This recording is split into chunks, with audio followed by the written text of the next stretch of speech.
How would you do against Canelo? I would win. You would beat Canelo. 100%. Canelo Alvarez, not the boxer? a shadow of doubt in my mind. How is that? The thing is that stylists make fights, and the way we stylistically match up, I would be able to pick him apart and hit him, and he's never been hit by someone as hard as me. That's facts. What made you get into boxing?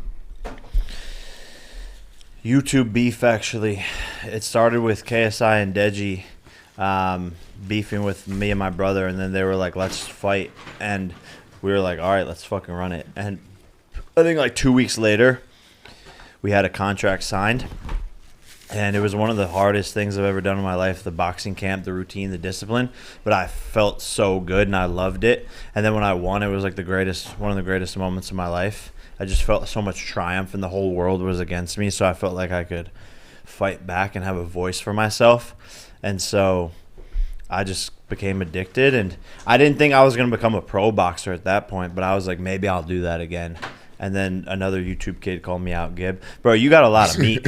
Well, He's gonna eat all these glizzies when we leave. Hey, don't play with my name with glizzies. Man, you are. Hey, I'm gonna say this though. Even though I hate on you for beating up MMA fighters, you the reason why I started back watching boxing, because it was boring. For real though, it was boring. Then you brought it back. Yeah. Put some respect on his name. Shut the fuck up. I will. Respect. I say that shit all the time though. Yeah.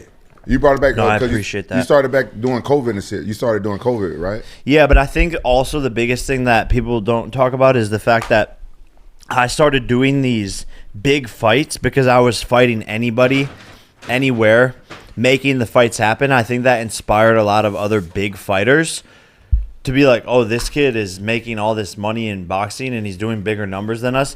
I have to actually sack up and fight the toughest guy. And you've literally seen, since I've become into the sport, all the big major fights that we've been waiting years and years to happen, they started happening because I think people were like, oh, what the fuck? How are we going to let this YouTuber kid do bigger numbers than us? Yeah. How you feel now, everybody calling you out? I stopped calling you out as soon as I saw Butterbean calling me. I'm like, That's crazy. Bro, Butterbean said he would destroy Jake Paul. You. He was on the podcast. He was here the other day. He said he would beat the dog shit out of you. He actually said he would stand in front of you and then beat you up till you gave up.